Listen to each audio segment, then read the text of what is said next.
Hey, everybody. This is Jacob Stoops with the Page 2 podcast. You're listening to episode 54.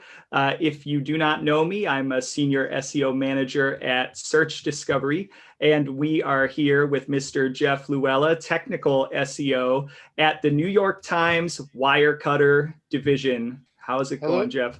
It's going great. How's everyone going out there? I guess they can't hear me, so we still got to figure that one out, how I keep saying that. But you actually kind of remind me of what is the show, Home Improvement, because you usually say, hey, howdy, hey. Hey, and howdy, you're hey. like the guy that's, what's his name, Wilson from Over the Fence. Yeah.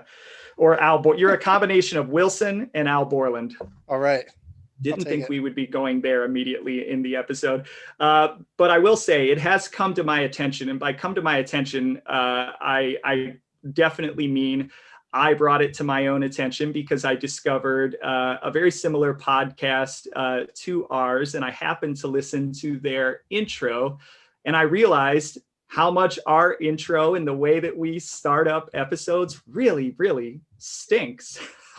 I'm like, we're 54 episodes into this thing, and we can't seem to come up with anything better. And we've got new podcasts that are just so much better at introing their episodes than we are.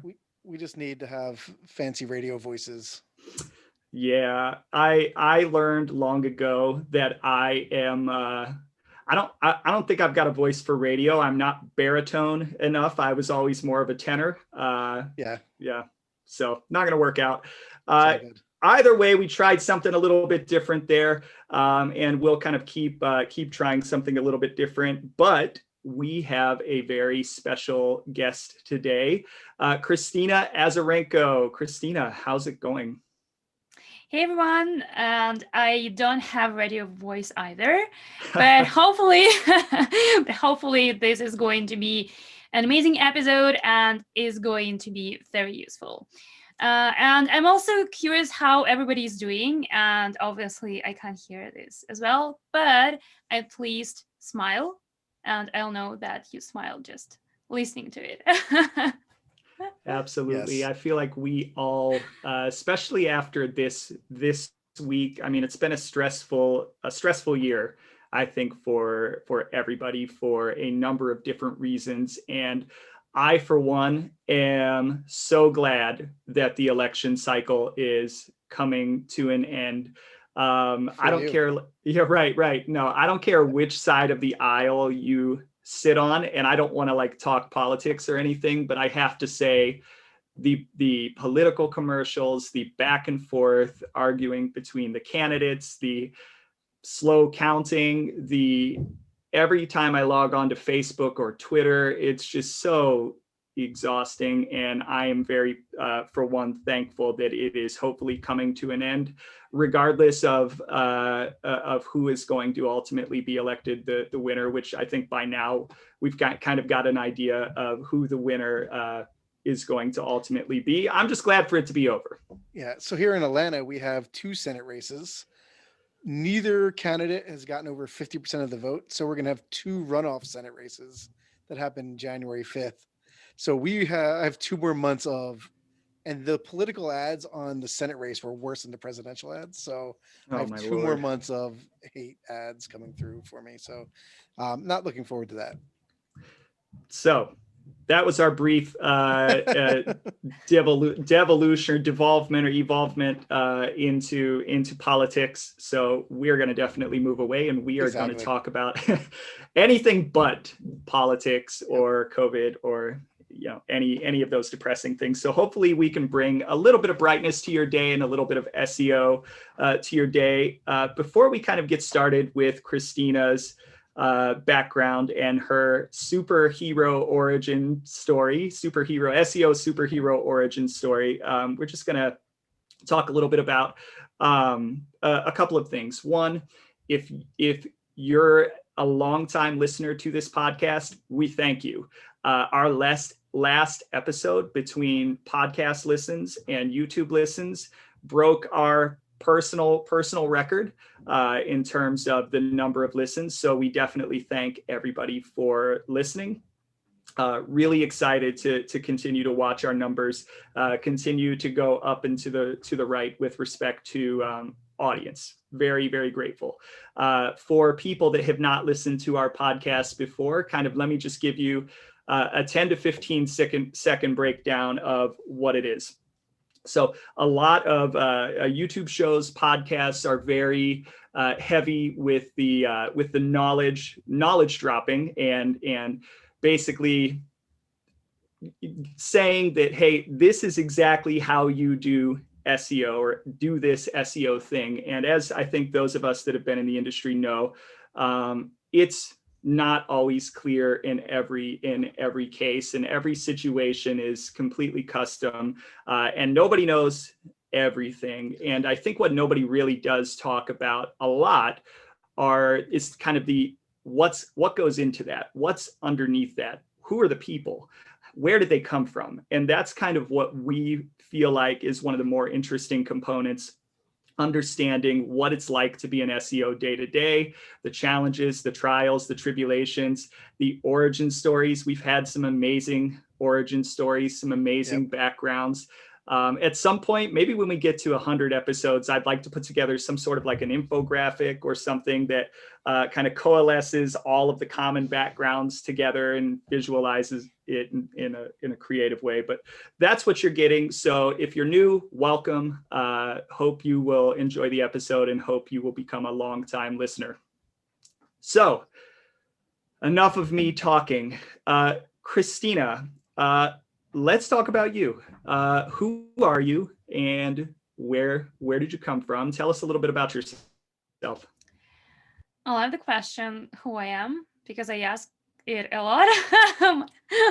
It's always great to ask yourself who you are, right? So I'm Kristina and I'm an SEO. I've been in the SEO industry for over a decade, I think.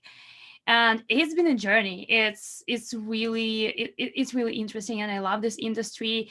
But when I was thinking about who I want to become when I grow up, obviously SEO wasn't even in the list, because I had no idea what SEO was. And actually, I think SEO didn't even exist at that point. When I was a small girl thinking who I wanted to be is a Superman. Because at that point, I didn't know that I could be a super girl. I just was like, I want to be a Superman. You still can. And that fits so well. We use origin stories as a joke, because every superhero has this like super awesome origin story, and that is one of the first times where somebody has actually related it to an actual superhero. So you just made me happy. Yeah, but it's not like somebody spilled something on me and I became an SEO, or some bug bite me and I became an SEO. It wasn't like that. It was more, I think, something between the destiny and the chance. So I was working at a company as a debt collector. I wasn't the person who was going to who was stalking people and beating people. I was a person who was just calling and reminding the clients of the company I used to work for to pay on time, which is, not really a job you would enjoy, but it taught me a lot, actually, and I'm very grateful for that job. But honestly, yeah, I wasn't enjoying it, and I was looking for something else. And one day, I still have no idea how, but one day I found an SEO course. It was an offline course program for like 3 months, if I'm not mistaken. And I signed up for it. I didn't know what a website was. I wasn't an advanced user at all. But yeah, I just did it and I started the course. I was so excited. I loved it instantly. And I had a few cries when figuring out the technical part. But again, I just loved it. And I even took some time off my then job to make sure that I have time, to dedicate to learning something new. And then a few months later, I landed a job at an SEO agency. So that's how my hero SEO journey started. So one question, it's like a combo question, and I think we'll get to the point where you started your own company, but your company is called Marketing Syrup, and I know you're based in Canada. So part of me wonders, is that in some way related to Canada? Because sometimes when I think of syrup, I think of Canada. But then also, just looking at your background and doing a little sleuthing, I don't get the sense that you're from Canada. So where are you from originally? Okay, so sometimes people think that I'm, for example, like I'm from Europe, and some people say, oh, you must be from Russia, but my accent can sound like this. This Russian accent. So I'm not from Russia, but I'm from Belarus, which is close, but it's a different country. And I moved to Canada less than 3 years ago. But interestingly enough, all my SEO journey was connected with USA, Canada, UK at different points of time. Fun fact that I have never worked with a Russian or Belarusian website, which is kind of interesting.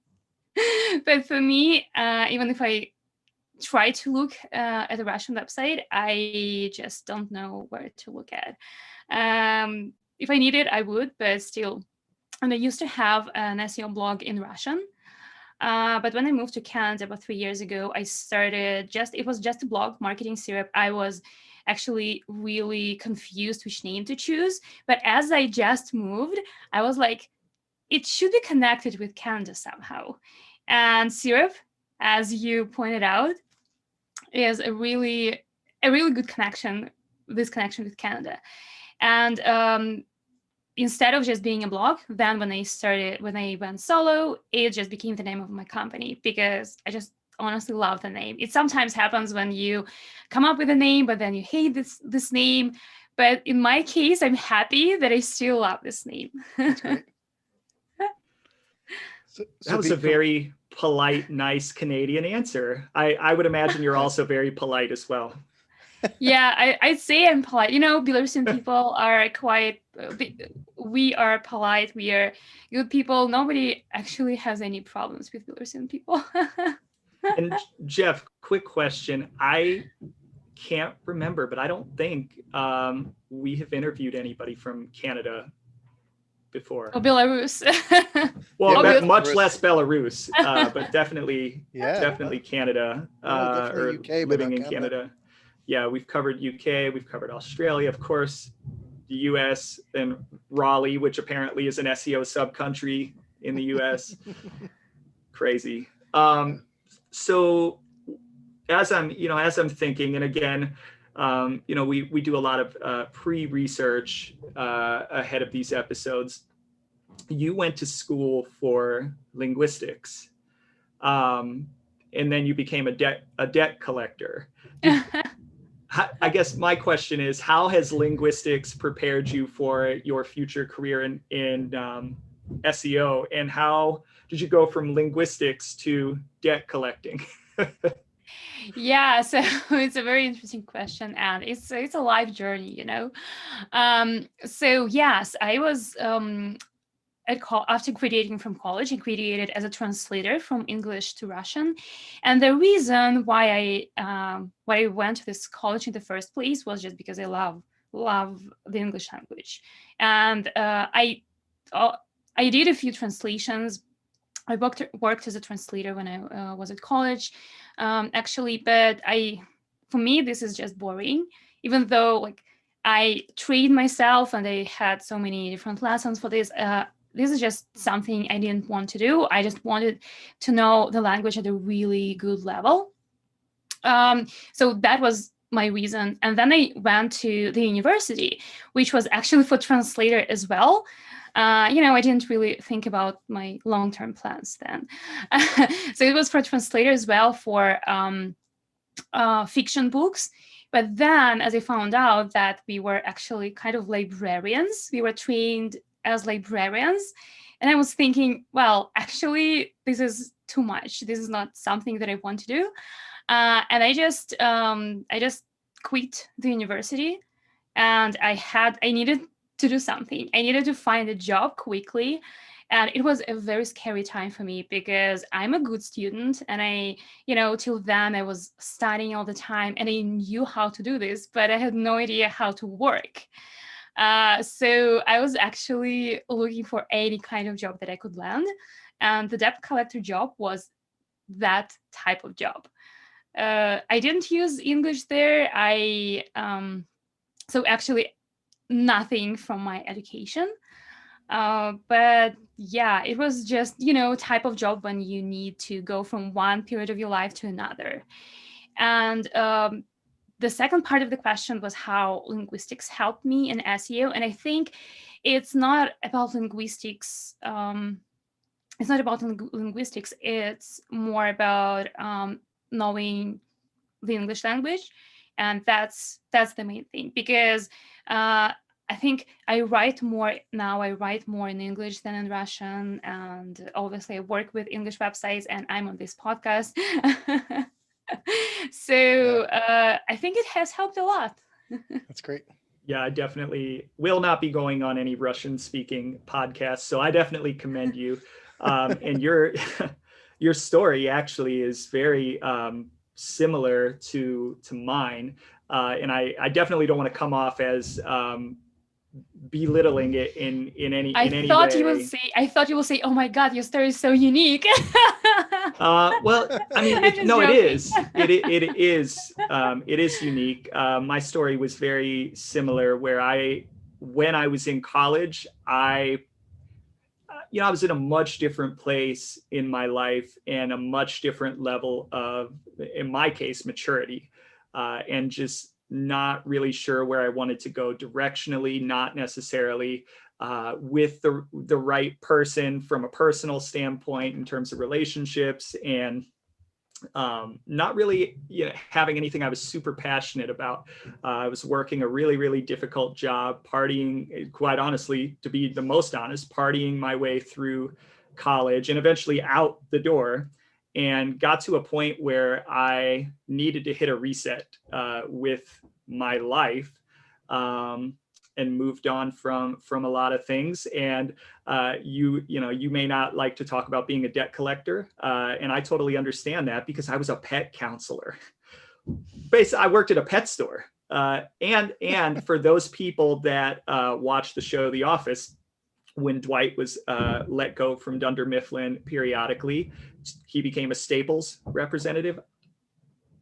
I also worked at Staples. I did the same thing that Dwight Schrute did. So I was doing both of those things at the same time. So it was a fortuitous path to eventually get to SEO. And it happened by accident. And it happened much the same way that you did, where, I got into it by accident. And once I did, it's just something took over, something clicked. And you said you did not get bit by any radioactive bug, but you got bit by a bug of some sort because you caught your passion, right? And that was the same thing for me. Once I got into it and realized that it was something I could do professionally and be passionate about. It didn't require a degree, which for me was obviously a huge plus, because so many professions, especially 15 years ago, required degrees. The internet was not what it is necessarily now. So yeah, it became a good profession.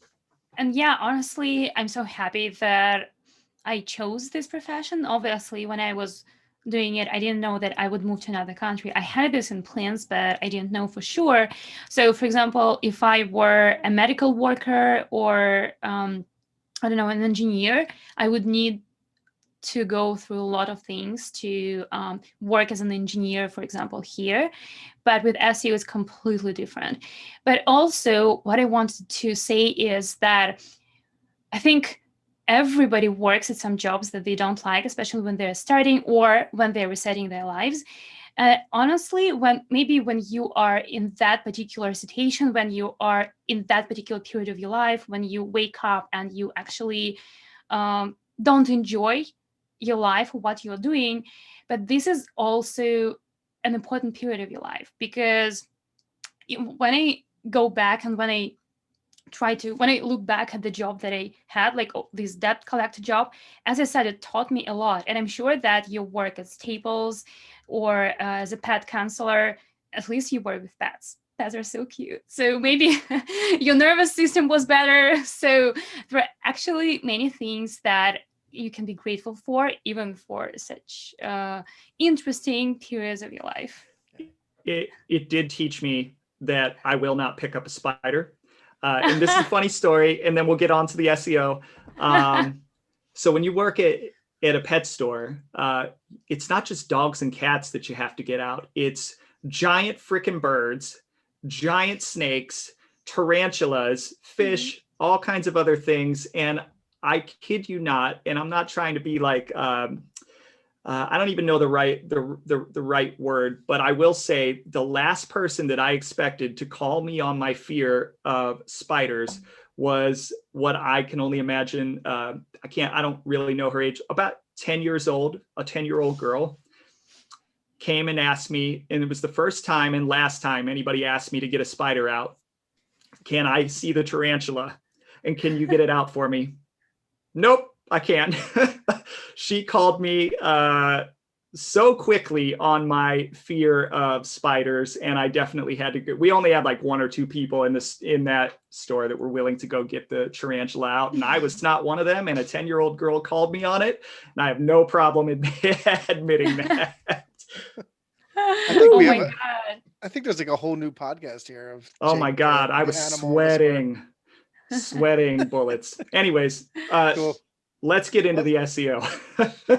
So Kristina, when you're working as a debt collector and you started taking this class in SEO, what made you pick SEO over any other type of marketing, right? Like paid search or, email or anything like that? Like, what was it about SEO that drew you in?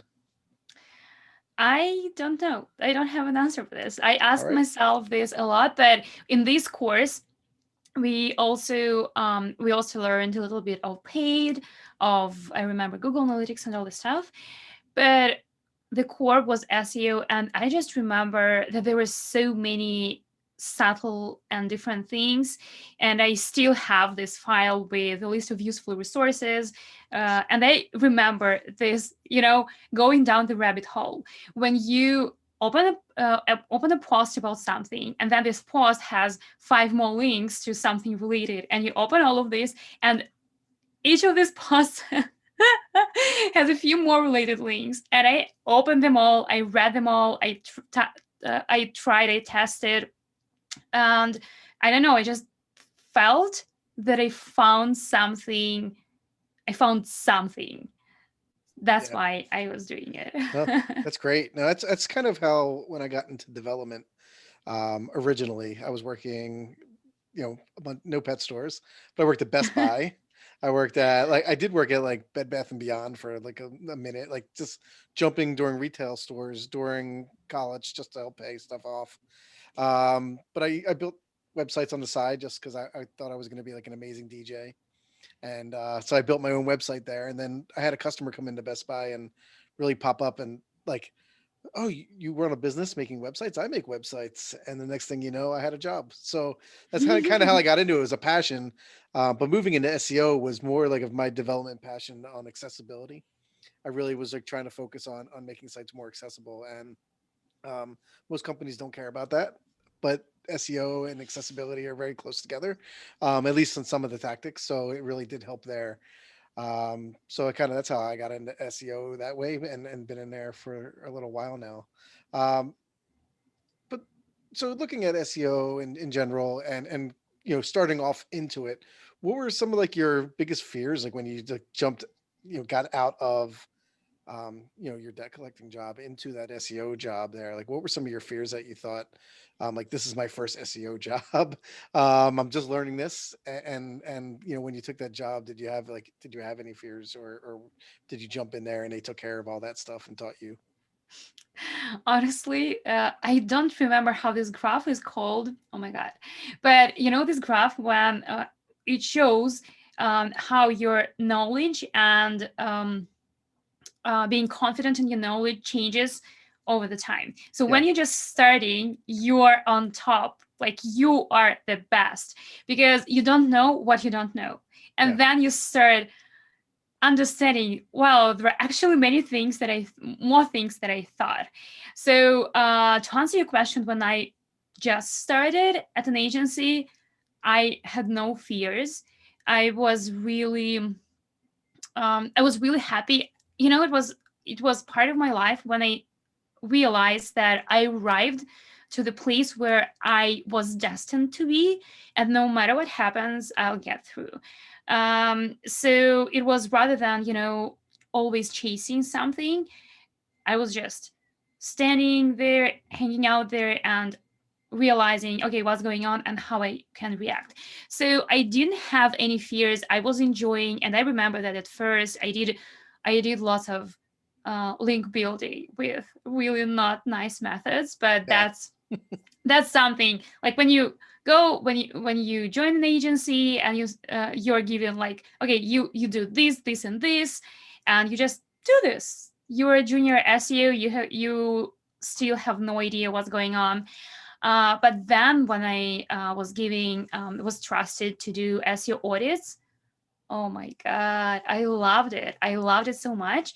And during my first year, I thought that I'm the best of the best of the best. It's not in terms of comparison, because for, I think, first 7 years of my experience, I didn't talk to many SEOs, and I didn't follow most of the SEO communities, so I didn't compare myself. But it was the best of the best compared to myself. Right. Sometimes that comparison that adds up, that imposter syndrome. Me and Jake like to talk about a lot. You're like, oh wow, like I look at it, it's like Patrick Stocks. How does he remember everything? Like I can ask him a question, he can like pull out an article out of the top of his head, and there's so many great people out there. So it's awesome. Yeah, the interesting thing, and I mean, as in Kristina, as you've mentioned before we jumped on, you've listened for a while, so like imposter syndrome is a core topic that we discuss very often, and almost everybody at one point or another is impacted. So it's actually very good that you went that long without really comparing yourself to other people, because it's really, really hard not to do. And say what you will about Twitter, but I feel like Twitter is one of the main ways the SEO community talks to each other. But there's also the double-edged sword of, when I log onto Twitter, that gives me the avenue to talk to people, which is great. But then it also gives me the avenue to see everything that other people are doing and publicizing that I'm not. And I'm always like, when I see it, I'm like, that's great. Why can't I be doing that? Why am I not doing that? Or why? And part of me wonders, like, right, as you work in agencies, you get assigned a certain amount of work. And I'm wondering, like, how did those people make that time and have the balance of the time to do the stuff that you need on social media, the time that you need to do your actual client work to actually drive the results that you can then talk about on social media or wherever you want to talk about them, and then balancing out a personal life. And I've not yet come up with an equation for that works well for myself. So I do find myself both grateful that there's an avenue like Twitter where you can meet people that I would not have otherwise met 10 or 15 years ago, but then also constantly feeling imposter syndrome or envious to see all of the smart things that other people are doing, or the amount of time that they take or that they have. And again, I don't know where it's pulled from, but I always find it interesting. And I will say, Kristina, for somebody that, like you said, not spending a lot of time developing your personal brand at the beginning of your career, your personal brand right now is completely on fire. Like, you are doing great things, I must say. Thank you so much. And I think that for me, it was mostly, accumulating knowledge and then sharing the knowledge. And I think I started more than a year ago, posting something on Twitter and LinkedIn every single day. And for me, so I obviously have some, I don't know, some kind of tricks. I don't, I sometimes repost my posts, or I sometimes create a bunch of posts and then schedule them, or I can be working on a client, something for a client, and then I think, oh my God, I need to share this. And I just write this down so that when I have time, I'll develop this idea and share this. And I totally get what you mean in terms of imposter syndrome, because again, when I was living in Belarus, I didn't actually follow a lot of people on Twitter. My Twitter looked like looked like a collection of links to the posts that I read or kind of read. That was the only point, just to share a post, and that's it. I didn't engage with anybody. I'm not sure, like maybe I had 200 followers or 100 followers. And it, for some time, it felt really good. When I moved to Canada, for the first period of time, it was really hard for me, because I saw so much competition. I saw so many people who are amazing, and I was comparing myself. And I should say that this is a journey. And whenever I think, oh my God, this person has done this, I should do, like, why didn't I do this? And first of all, everybody has these thoughts, everybody. And secondly, then I ask myself, but is it your priority? If somebody is posting something about Python and I like, oh my God, I want to learn Python and post something. And then I ask myself, is Python my priority? Is this something that I do every day, that I need every day so that I can share it? And then if the answer is no, how can I compare myself to that person who does this as the main priority of their life? Like, for example, Hamlet Barista, he's amazing. Or Ruth, they share lots of different, lots of stuff about Python. Or Hannah Rampton, she's amazing with Google Sheets, and I want to be like Hannah. But the truth is that I don't need Google Sheets that much, like to that point yet. And I prefer working on something which has a clear connection to what I'm doing right now, and then like developing it. I did a migration. I did a really great Google Data Studio, which I'm going to share. But this is something which was born from my work with clients. It's not something that I had to just take time off and create and think. So yeah, I just tend to compare. Well, first of all, I try not to compare myself. I try to compare myself with myself only. Yeah. I know everybody already hates it. Like, don't compare yourself just with others, compare yourself with yourself. But that's true. Like, that's exactly how it works. And when I think how such a which long way I've come, I'm proud of myself, and that's the main point. And I'm just happy that there are many amazing and smart people, and I'm not going to try to be like them. I'd rather be like myself. That's great. Yeah. It was a coaching session. Yeah, no, and and what's great about that is there's room for everybody. And when I say this, I'm admitting kind of my own thoughts and putting those out there, because I know everybody is having those thoughts, and it's okay. And sometimes personal branding and Twitter and trying to build something up from the ground up, as I think Jeff and I have experienced building this podcast, sometimes when you do not yet have an audience, it can feel a little bit like shouting into the void and hoping somebody hears you. And when you get those first couple of reassurances, it does feel really, really good. But at the same time, I feel like I can't necessarily live my life waiting on those things or comparing myself to other podcasts, because there's enough room for all of us. There's enough room for all of the smart SEO people, and there's enough seats there's an unlimited amount of seats at the table. And just because somebody else is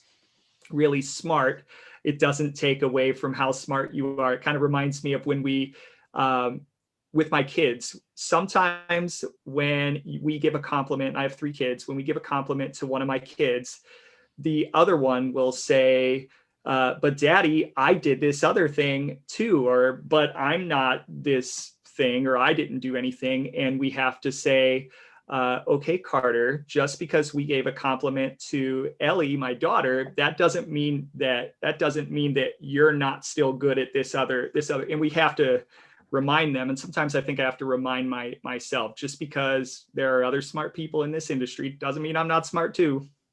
Yeah, Anyways, exactly. And yeah. also, one more thing is that even if we talk about clients, right, for different personalities, and maybe I might not work with the same clients as my as other SEOs prefer working with, right? So that's another thing. And one more is that personally, when it comes to Twitter, for example, or LinkedIn for myself, I try not to push myself. I try not to make it something obligatory, because I'm a very impatient person. I'm a person of structure, and I know when I put it as my, to-do list task, I try to be I start to be very impatient about that, and I'm like, oh my god, okay, how many likes, how many followers, for example. I specifically don't do this at all. I don't care if I, for example, skip one day, or nobody likes my post. I'm fine. I'm okay. I don't care, because this is not something I live for. Yeah. That's a great outlook. And I think it is something that I have also practiced over time, but it is hard. It's hard not to, once you get a little taste of some of the success, or a small degree of getting recognized, it does become an exercise in, at least in my case, of watching like listen counts, or like counts, or comments, or things like that, and then actively having to pull myself away from that, because it's not important in the grand scheme of things. Yeah. One question, and then I want to move into kind of the topic of the day. You've spent a lot of time at agencies, right? What made you decide to make the jump to start your own company? So first of all, I'll correct your question because I spent a lot of time at agencies, but I'd say that in the span of all the time that they worked before going solo, I spent more time in-house than an agent at an Sorry, agency is. apologies.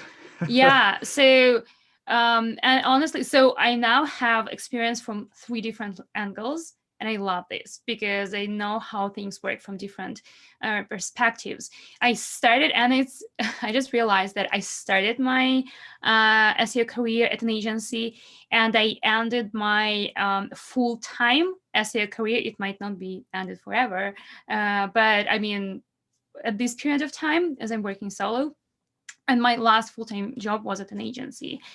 And yeah, I'd say that agency and in-house are completely different. And if I were to come back to a full-time job, I would choose an in-house company, because there is the level of depth you can reach there that you will never reach at an agency. But at the same time, when you're just starting, for example, an agency is a perfect way to start, because you are exposed to so many different types of clients and things and websites and you learn so quick. During my first year at an agency, I feel that I learned, I don't know, 5x more than I could learn at working at an in-house company, for example. So what made me go solo? I think it was partly deciding an ability to decide who I work with, specialize better, because at an agency, well, the agencies that I worked for, you usually work with all types of clients and you do everything all the time. So I wanted to specialize more. And I also wanted to start to have my own product, to start my course, because as I said, like it's a big part of myself. It was the starting point of my a course was the starting point of my career. And also I trained people when I was working full-time. I trained people. I trained new junior SEOs at the agency that I worked for. And then the funny thing is that after I quit and created the course, they joined my course as well, which makes me really happy. But yeah, that was basically the main point, to have more control over the clients I work with and have my product as well. And you just touched on, and I know I said I wanted to move on. I want to make sure I don't forget to mention this. You have got a 45-day SEO challenge course that I think, if I remember right, you're kind of right in the middle of kind of your current cohort. Is that right? Yeah. So explain to the audience kind of what is that? What went into it? Why did you start it? What do people get out of it? Just give it a nice big plug. Okay, so it was originally actually a 30-day SEO challenge. Now it's 45, because I realized that I want to give people more time to go over the course. And the problem when I was creating the course, the problem that I was solving is that in most of the cases, we buy courses, on-demand courses, and we never start or never finish them. And that's a huge thing. And I myself have some courses like that. And I feel that when I just buy something and then I'm left with like my thoughts and my questions, first of all, and also when I was going through my first SEO course, I also didn't have anybody, as I was starting, I didn't have anybody to ask questions, because we had different teachers all the time. I found that, first of all, I want people to finish. And secondly, I want them to have some place where they might not only be able to, watch videos, but also practice and also ask questions. So that's why my course is a combination of on-demand training and also support. So it has, the current cohort has a Slack group, and we have live calls. And at some point I was thinking, okay, like maybe having live calls would be too expensive from the business point of view, but I just couldn't leave them out, because this is my favorite part of the challenge, and I know people get lots of value from it. The show up rate is really high, and I really love when people, first of all, how it usually goes, first of all, people are shy, they don't have questions, but then they have more and more questions, and you think, oh, okay, the live call is almost over, and we are still there having fun. So I really love it. And the people just get the knowledge and support that they need to either start their SEO career or just make sure to fill in the gaps, because many of us are just self-starters, self-learners. And sometimes it's great to see how other people are doing this. Even if you, for example, keyword research, if you've done keyword research for many years and you've been using specific tools, and then you see how other people think, this really helps a lot.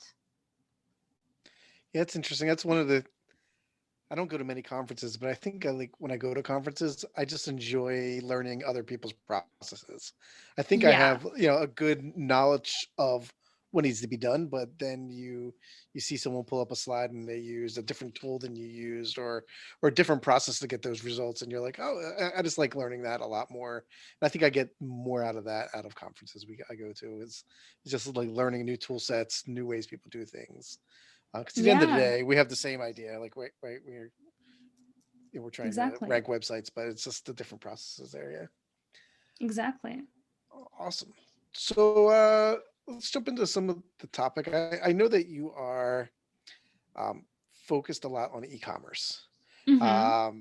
What made you, or what do you enjoy most about e-commerce SEO compared to any other type of SEO? I'd say that the first reason why I decided to go into e-commerce SEO specifically is it actually started when I was working in-house before moving to Canada. I was working for a company which developed Magento extensions, and Magento is an e-commerce platform. So I worked I worked with an e-commerce website helping other e-commerce websites. So kind of recursion here. And I really loved one thing, which is an easy way to track how much money each traffic source brought. Yep. And at that time, I was also doing Google Ads. I did Google Ads full time for about a year. I had actually more than 1000% ROI, which I loved as well. Because again, it's easy to see how much money you spend, how much money you get when it comes to e-commerce. The cycle is not so extensive, not 6 months or a year. So I loved it. And also then I realized that things come just got natural to me. I always loved dealing with duplicate content, for example, and e-commerce websites are a good a good field to practice doing all of this. And I believe that like technical SEO is also more, I wouldn't say that only e-commerce websites have technical issues, because that is not true, but e-commerce and e-commerce type websites, they are more challenging than most other types of websites. Yeah, there's a lot of times you just have way more pages, right? Like you'll have like 10,000 products but you might have 10,000 pages before there's 10,000 products, depending on all your filtering. I'm also like an e-commerce SEO kind of guy. I mean, from the technical standpoint, as you mentioned, there's just ton.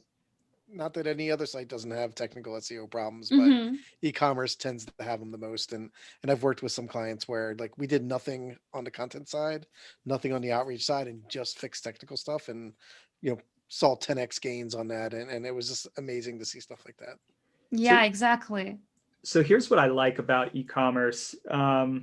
And e-commerce is it's almost like a subspecies of SEO. And there are many, many other things. And there are things I dislike that I think are incredibly challenging about e-commerce. But like you were saying, Kristina, what I like both when you're working with a client and before you're working with a client with e-commerce, the revenue implications, which are sometimes in other industries really hard to understand. Especially if they have problems with, for example, and this is not uncommon, the way that they set up goal tracking and Google Analytics for other types of sites, which makes conversion tracking really unclear in many cases, and more clients than not have issues with their goal tracking setup. But on e-commerce, pretty clear from the money coming in, the money going out. So that is really, really nice. There's almost no way to get that wrong with modern analytics, Google Analytics. Except if you have duplicate conversions. Yeah, I mean, there is that. I feel like that's more rare. On the sales side, and if you're an SEO, sales is a part of the process, and I am not a good salesman. I suck as a salesman. That being said, one of the best ways and the best types of opportunities you can get is with an e-commerce website, especially if the person that you're working with is willing to give you kind of a peek at their analytics. It becomes very easy, especially if you have a lot of case studies and a lot of precedents for the types of gains that you normally see when you work with an e-commerce website. And especially if you're able to do a little flyover of some of their issues, because e-commerce issues, the types of issues tend to be similar. It becomes a much easier exercise when you're trying to figure out, okay, if you work with me, what's the ROI likely to be, right? How much money do you have to make in order to make back what you're going to pay me? A lot easier to calculate. And with other clients, other types of clients, it's a lot less easy, both after and in some cases before, when you're trying to get them to invest money, to invest in organic search. I know my answer with respect to e-commerce, but what do you guys feel like is the single most challenging aspect of e-commerce? In SEO specifically, I should say, e-commerce SEO. I think in general in SEO it's implementation, because what I find, I was actually talking about that with my hubby the other day. He's a designer, and in design the challenge is that everybody is a designer, and everybody will tell you, oh, make this line thicker or another color or something like that. In SEO, you don't usually face this. Your client wouldn't tell you, oh, I don't want this canonical, I want this, I want another canonical. You don't usually see this. But on the flip side, it's actually hard to explain why you need things to be done this way. And I find that I spend much more time documenting and writing stuff and acceptance criteria than actually I don't know, thinking about that, how to implement. I can look at the website and think, oh my god, this makes so much sense, they need to do this, and then I spend 2 hours documenting all of this to make sure that I communicate this properly. So I guess, yes, it's mostly, I'm not going into like real technical problems. It's more about communication as well, and over communication with the client. Jeff, what are your thoughts?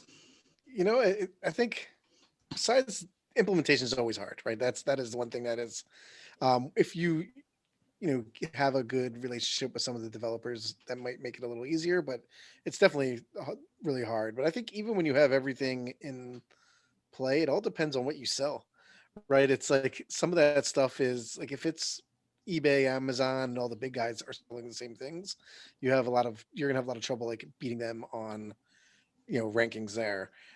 So it all, like, I think it's not even SEO at that point, where it's just like, what are you actually selling? But when it comes to the SEO side of it, yeah, it's definitely, I think the middle ground, like the faceted navigations from like between like a category page and your land and your product page, like if you have a site with 10 million products, like it's just like, how do you get Google to those 10 million products is a tough thing. And 10 million is a lot, right? I mean, I think a lot of e-commerce sites are around 100,000 products, and it's still very hard to get from homepage to all the products and get them all indexed, because Google will take what they want right from that. And the idea is like, how do you get them that deep into the site? And it's interesting, something like at the New York Times, like Wirecutter, we're not that big of a site, so we're great. But the New York Times in general has like billions of pages. They have every article ever written from like 1862 on their website. How do you get Wow. Google to any of those, right? Yeah, and they used to have this amazing Yeah. sitemap, which I'd always recommend to people, but I think it broke, so I'm not going to recommend it right now. But once they fix that, it's like a sitemap that goes 3 clicks from the beginning all the way to 1862. You can get to any article. Let me tell you, that is, thinking about that volume of content is honestly like making me sweat. Yeah, and when I hear 1882, I just can't help. I imagine the person in 1882, Yeah. publishing something on the website. It is super interesting. Like us, the sitemap they have, which is broken, still kind of works. It's called Spider Bytes. So if you look at Spider Bytes, it's spiderbytes.newyorktimes.com, and literally, like, it's so fun reading articles from the 1800s and like early 1900s, because they're, one, just the language is different, but like what the problems of the day were way different. And there was a lot of it's super interesting to read them. And since I've started working at New York Times, I've gone through a lot and just like read some of those, and most of them are just like OCR screened in content, so like, or scanned in content, so it's not really clear, the text and stuff. So some of it you might have to like go through and read, but they can search. They're all searchable. Using OCR to read the content on it, it's all searchable, which is kind of a different type of search. It's internal search, which is a whole nother brand of search.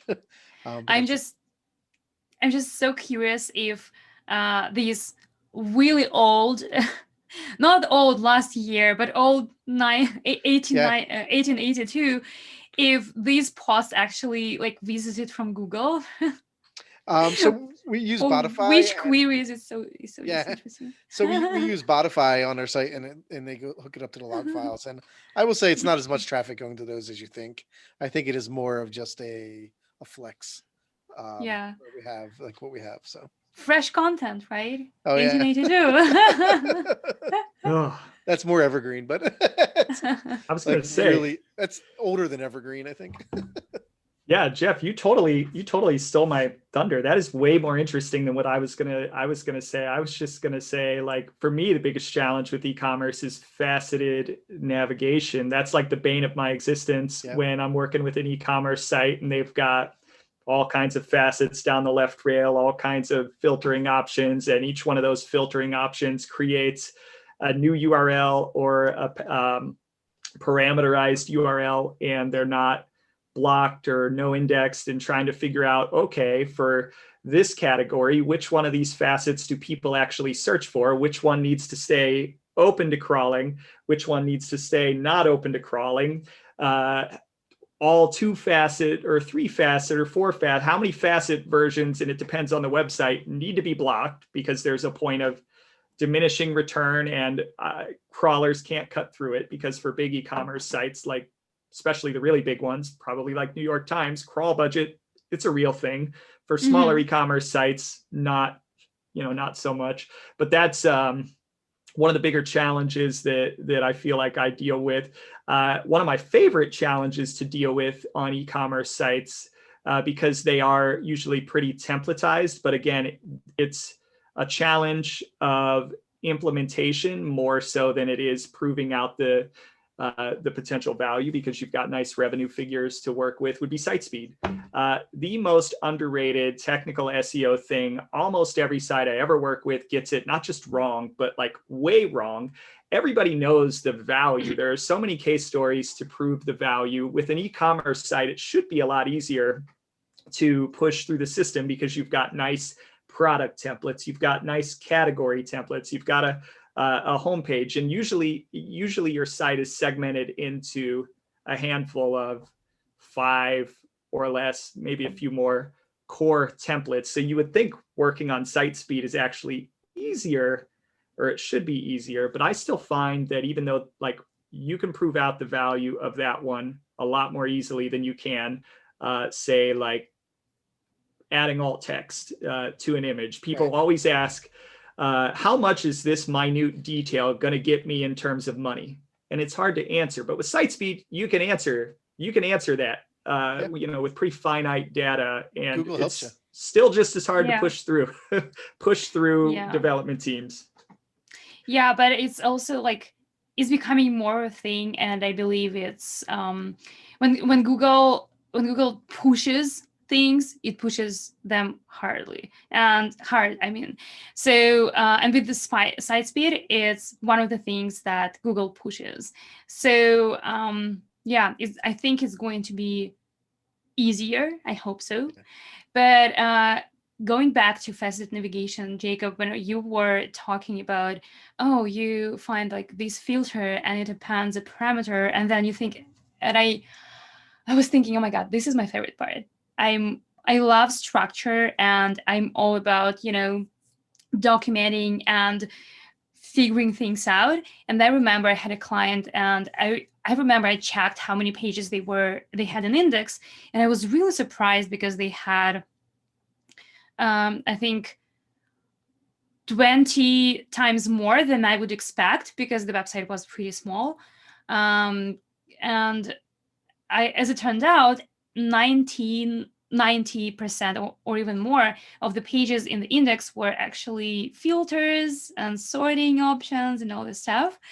So it was really interesting, challenging, but really interesting to get rid of all of this thing from because the like index. The crazy thing, like when developers for the most part are programming sites to work in the way that the facets, when you select them, build on the URLs, what they often forget is that when you select, a search engine's going to go through and and also to some degree, especially if the selectors are themselves links, that's an infinite amount of combinations. Do the math. Yeah. If you've got 10 or 12 or 15 different potential selectors, imagine selecting those in every different possible combination way that you can. And well, there's a bunch of URLs that are complete duplicates that are now going into the index if you don't shut them off. And by shut them off, I mean put a no index tag on them or stop crawling so that they don't waste your crawl budget unnecessarily. So instead of having 1 or 2 or 3 kind of versions of a category page, guess what? You've now got 100 or 1,000 or what, however many, multiply, do the math. And that is a big problem from a technical SEO standpoint, which you like it. For me, it stresses me. It stresses me out, especially if it's already out there in the index, kind of pulling it back and getting them to add the tags in the right place and then waiting for the pages in the index to get down low enough to where you can block them. And gives me chills. I actually remember one thing that happened to me when I was working at my first at the agency, at my first job, and I think that's when I realized that I want to be on more technical side. It wasn't a commerce store. It was actually a UK website which was selling gifts. It was an amazing website, really, like the best type of client you can think about, right? Selling gifts. So I remember that I recommended adding canonical tags to some of the categories, and they were implemented, and I was waiting and waiting and waiting and waiting for them to take some action for canonicals to work. And then I went to the source code and I realized that instead of href canonical, they had hthr canonical. So basically just a typo, but with that typo, no canonicals will work. That's a big typo. Yeah. And I realized it, and first of all, I was really proud of myself that I noticed it. And secondly, I was like, oh my God, I know what's going on. Let's do this the right way. And then the canonicals worked within, I think, a few days. Yeah, that's cool. So we're coming up on holiday season now. Black Friday, Cyber Monday. What are some things you do to a website that gears you up, like gears the e-commerce site up for the big holiday push? So first of all, I always recommend clients have evergreen seasonal pages, and they work every time. I mean, I once had a client and they created, it was actually last year or 2 years ago, and they created a page for Christmas stockings. And I was really curious because they also sold gifts. And I was really curious, why didn't they have any seasonal page for Christmas? And they said that their previous agency recommended them removing seasonal pages all the time and recreating them. I was so confused. And so one of the things is that having seasonal pages all the time, and when the time comes, for example, when Christmas comes, you just pull this page and you link it from the most important parts of your website. You put it in the main navigation, you put it in the header of your website, and you actually make sure that people can see it. And it's great when you have this page evergreen without any year indication in the URL. That means evergreen. Is that it acquires all the authority over the time, and then when the time comes, your page is stronger than it would be if you just created a new page. So this is one of the things that I always recommend my clients doing. And another thing, it's actually something that I sent in my e-commerce newsletter, and it's not entirely about SEO, but I find that it's really interesting. So there are open graph images, when you can see when somebody is sharing your URL on Twitter, LinkedIn, even on Slack. And there are images that are pulled up and people can see them. So what I've seen a few companies doing, and what I done myself is changing these images depending on the season. So especially if you have some seasonal sales, make sure to put the information there, because when somebody shares this link, all people will see it, and this is more enticing than just saying the name of your store or just having some general image. Yeah. It's not, as I said, it's not entirely about SEO, but I consider myself, even though I'm an SEO fan, but I consider myself more a person of like with higher bird's eye view, because my aim is to make sure that my client gets sales, not just have the right canonicals, if it makes sense. Right. So Yeah. so that's why some of the things are not purely SEO. Yeah. You're marketing syrup, not SEO syrup. Yeah, exactly. That was actually the point. I didn't want to have just SEO there. And fun fact, then when I started, I also did Facebook ads, I did Google ads, and I have a few posts which is still quite popular about Facebook ads and Google ads, even though I don't do them anymore. I don't post about this. But yeah, it's marketing, not SEO syrup. So this year, holiday season is going to be a little different. We like with COVID, and a lot more people are shopping online. I mean, every year more and more people are shopping online, but I believe this year will be like a huge jump from last year. What are I mean, are there anything that differently that you're doing on site about that? Like, are you promoting it a little differently, or is it just really, just promoting it as an e-commerce store? I just know a lot of retail stores, such like Walmart and things like, are really downplaying their Black Friday sales in store, and they're going to be pushing a lot more online because they don't want to have 10,000 people running around their store also. So because a lot of stores are still running at minimal, 30% occupancy or 40% occupancy. Not here in Georgia, because we kind of don't think Corona exists in our country, in our state.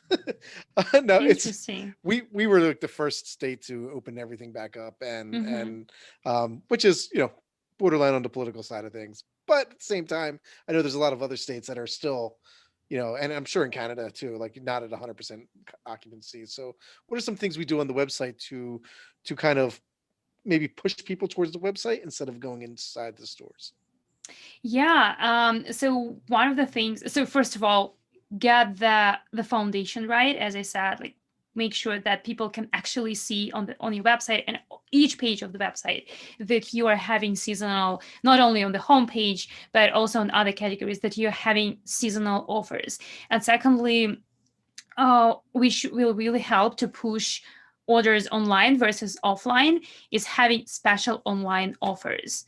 Because if a person can, first of all, save more money, be more, be more secure when they just stay at home without going somewhere with crowds of people, what usually happens during the holiday season. And if you make it easier for them to buy online, more enticing, they will prefer buying online. And also, making sure that the shipping options are in place and they are good enough for people to, because people are impatient. I can either go somewhere and buy something within a few hours, but I don't want to wait for 14 days to get a notebook delivered to me, right? So this is not a thing. But in general, clearly communicating and showing special offers for online purchases will go a long way. And I'd say more promotion than you would have usually, because first of all, there is so much more competition this year. Yeah. And secondly, this is like the bad news, that the competition is higher, but the good news is that more eyeballs are on online content. Yep. Yeah. Because people are browsing all that time. So more promotion. Yeah, to hit on a couple of points, friction reduce friction. And that doesn't just mean on the front end, it means all the way through the process, through your marketing, make it easier for people to go online, reduce friction in their shopping cart, right? There's a lot of companies out there whose shopping cart is less than ideal. And I know most companies are not far away from getting to code freeze through the end of the year. If you are not focused on making your shopping cart frictionless, and not only that, but testing users and measuring where they drop out at, you're going to be throwing money out the door. Shipping, you did mention shipping. There is something you can do on the technical SEO side to make your customers more aware of shipping, and that is structured data. So Google more recently has really emphasized the shipping options so that they can then take those and put those in search results. So I would highly recommend doing that, even if you're shipping options. Some companies, they don't have free shipping. There's a delay on merchandise. I will say, in my experience, there have been some companies, especially when their when their merchandise is running low or their shipping times are long, they are apprehensive to be forward facing about that shipping for fear, or putting that in search results for fear of turning people away from a click. But I would say, like, look, if you put your shipping offers out there and you're honest with your customers or with potential users, and you do have a long shipping time, at least they'll know, as opposed to getting to your website, figuring out that the shipping times are low. Great, you got to click, but you weren't going to get those people anyways. When it comes to buying, if they have a problem with long shipping times, right? So if you're a developer, if you're a marketing person, you're probably close to code freeze, but you're not there yet. These are a couple of things that you can do to clearly communicate with your customers. I would suggest looking at those things. Yeah, and one more thing that I just remembered is also making sure that when people use search on the website, they arrive, like, first of all, they see the right products, and secondly, they actually arrive. They can either just see relevant products or arrive at a dedicated page, landing page for these products. For example, if somebody is looking for Christmas, you might not have a product which is called Christmas. So your default page might show 0 products found. But you might have a page which is dedicated, like you should have a page which is dedicated to Christmas. Make sure that these pages shown instead. These are small things, but they really matter. Absolutely. All right, so we are getting close to closing the show, and we've started this new little thing where we take questions from Twitter, and this week we have 2. And we're going to pick a winner. Last time we almost forgot to pick a winner. We're not going to mess that up this time. We did get a winner. Thank God. That would have been embarrassing. First question from @Maria_discovery. So Maria Sereta asked, can Kristina share her planning tips? Does she have a plan for a month, a year, 5 years? She's involved in so many activities. Which tools does she use to control the fulfillment of plans? My planning needs refinement for sure. Oh yeah, so apparently when I copy this from Twitter, it actually takes the words. So it says smiling face with open open mouth. And that's actually an emoji that somebody typed. I would appreciate her advice a lot. That one threw me. I was like, that doesn't make any sense. Okay, so planning tips. Okay, so I think I mentioned that I'm a person of structure. So of course I have planning. I plan many things. I don't have, 2 long-term plans, 5-year, 10-year plan, because obviously 10 years ago, I didn't know what was going to happen. But I have a plan for a month with the things that I want to accomplish and with main focus for this month. And this includes, my plan usually includes the client work, client acquisition, my own products, and also something that I do for the community. For example, writing a post, or being on a webinar, or being on Pitch the Podcast. This is also in my list. And I have a list for a month. I have a list for a week, because it helps me to see what's coming up, what I need to do. And I'm okay with changing this a little bit when new things come up. And I have 100%, I have list for every single day, because I physically can't wake up and start working if I don't know what to do. Because if I know that I need to do 10 different things, they tend to be, they in my mind, they tend to happen at the same time. And when they happen at the same time, you're just procrastinating. That's why I have a list for all things that I need to do today, for example. And I also use Google Calendar to block off the times. And I used to use like paper planners. I just switch different methods from time to time. Because I find that when you have something new, it works better versus when you just get used to one way of doing something. So yeah, just planning. And if I have new ideas, I try to just write them down and act on them later. Yeah, but I just start with planning a month, a week, and a day with different priorities. It's okay to push something to another day unless it's a really high priority. And I usually try to start with more important task, which is really tricky. Sometimes your mind is just like, I start with some easy tasks so that I can tick this off and like it's done for the day. But I try to start with a more important task. Okay, so question number 2, at Mark Alvis, you've taught a lot of aspiring SEOs through your SEO Challenge program. What have your students taught you about SEO in the process, for example, through their questions as an outsider or the questions they ask?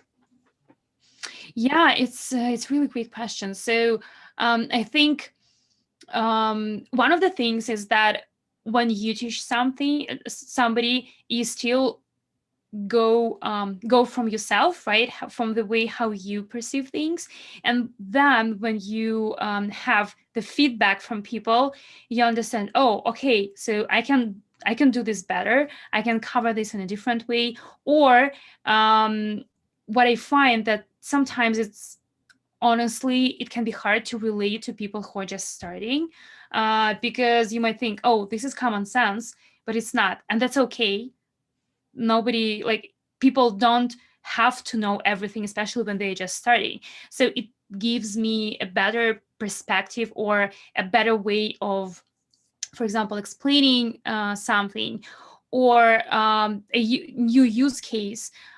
This is helpful as well. And I also, in our Slack group, I have a channel for tools, and there are some tools that people share. I didn't know about these tools, so that's really amazing. And obviously, nobody can know all the possible tools, so I find it's really great when people share this as well. And another thing, which is really, really important for me, is that I learned not to directly try to help people all the time. Because if I answer a question, there are different types of questions, but if I answer a question directly, people might not understand they might not apply this knowledge in the future. But if I ask questions which will direct them to the answer, it actually happened yesterday in the group. Somebody asked, like, what should I do with this page? And that page was a 404 page, but it was returning 2000 HTTP status code. And it was linked from somewhere. And I said, like, first of all, yes, it's great that you found that it's linked from somewhere, but what else is wrong with this page? Because if I just said this page returns the wrong HTTP status code, okay, they will understand that this particular page returns the wrong code, but they won't think to look at this next time. So I think having a two-way conversation is the biggest learning for me. Kind of sounds like when John Mueller hangs it up, maybe they should call you. It seems like you're starting to practice answering without answering. I like it. No, it's not answering without answering. No, I know. It's just making sure that people come up to the answer. And it doesn't happen all the time. Sometimes it just makes sense to answer. Teaching how to fish as opposed to catching the fish for them. Yeah, exactly. So based on those two questions, who should get the sticker? Should I decide? Yeah, sure. I don't know. I like both questions, but I would give the sticker to the second question. All right. So Mark, you are the proud new owner of a Page 2 podcast sticker, as Jeff is holding up. We do have blue, green, and a shade of light red, pink.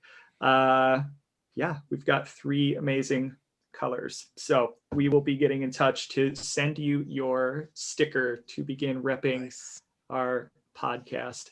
So Jeff, do you want to ask the last question, and then it's time to go. We're at time. We're over time. Yeah. So Kristina, if you were getting into SEO today, what advice would you give to someone who is getting into SEO today?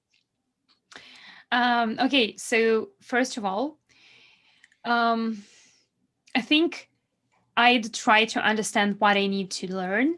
If I try to get into SEO, I'm just trying to think, if I were getting, for example, into development, I would have no idea what to do, for example. Mm-hmm. So first of all, I would need to understand which skills do I need to become a good SEO.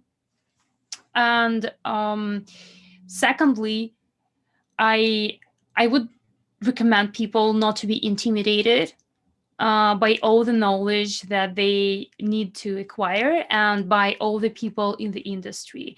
That's okay to start. And I actually, at some point, I had an article about SEO misconceptions that different SEO gurus, current SEO gurus, had when they were just starting. And trust me, everybody got something wrong. So that's okay to be wrong. That's okay to experiment.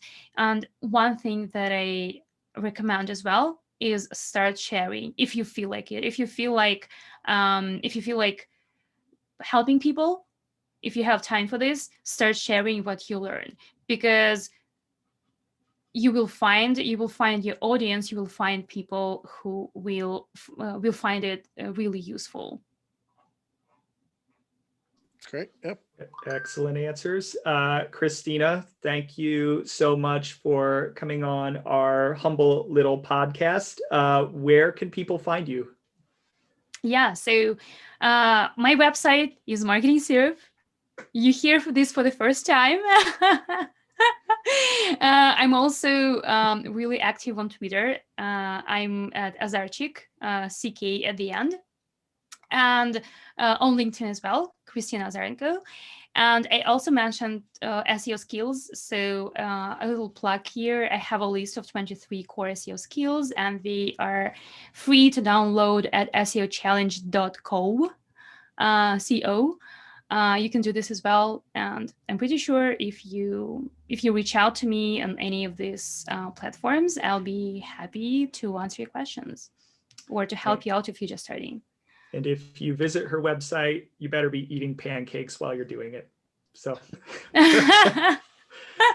anyhow, that was my cheap dad joke. And I think that that's a great cue to end the episode and cut it into the weekend for us. You will be listening as the audience to this on Monday. As I said again, thank you everybody for listening. Thank you so much, Kristina, for coming on. It was another great episode. Thank you a lot. Thank you, Jacob. Thank you, Jeff. And thank you everybody who's listening to it. And great job if you've done it so far till the end. Just pat yourself on the shoulder. Oh yeah. We forgot our whole like and subscribe. Oh yes, we are. Yes, we are on YouTube. We got to start doing that at the beginning. That's exactly what I said. We totally suck at the intros. So we're on YouTube now. You can see our pretty faces. Like, subscribe, hit the little bell so you're notified. Yep. My daughter and son who love YouTube would be way better at this. Maybe we'll just bring them in for the next episode to do the promo. Rate us on any of your podcasting apps. Yeah, rate us, please. All right, everybody. Have a good, in our case, weekend. Have a good week while you're listening to this. Thank you and goodbye. Yay, bye.